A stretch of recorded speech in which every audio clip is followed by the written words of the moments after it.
Actualité. Afrique du Sud. Le cercueil de Nelson Mandela transporté dans les rues de Pretoria.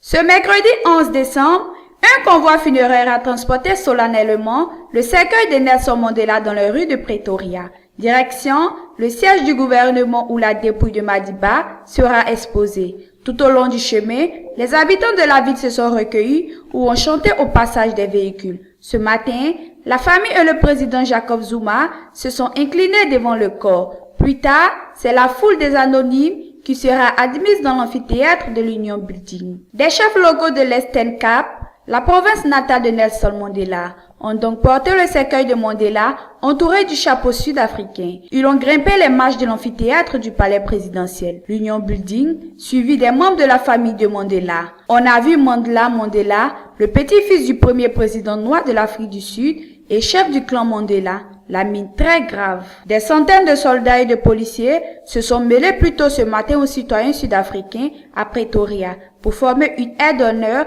au passage du véhicule qui a acheminé le cercueil de l'hôpital militaire au palais présidentiel. Le cortège passe devant la prison centrale. L'escorte, une vingtaine de motos pilotées par des membres de la police militaire, roulait à très faible allure. Elle est passée devant la prison centrale où Mandela était détenu des années durant, mais aussi devant le palais de justice où Mandela a ensuite été condamné au bagne à vie. Il y avait surtout du monde autour du palais présidentiel à l'arrivée du convoi, mais peu de gens sur le reste du chemin. Ce mercredi, en effet, les gens vont au travail. La procession, retransmise en direct à la télévision, se répétera tous les matins jusqu'à vendredi. Mais ce matin, seul le président Jacob Zuma et des membres de la famille Mandela ont eu la possibilité de se recueillir devant le corps de Mandela, embaumé dans son cercueil. Nelson Mandela sera inhumé dimanche dans sa province natale au Cap-Oriental.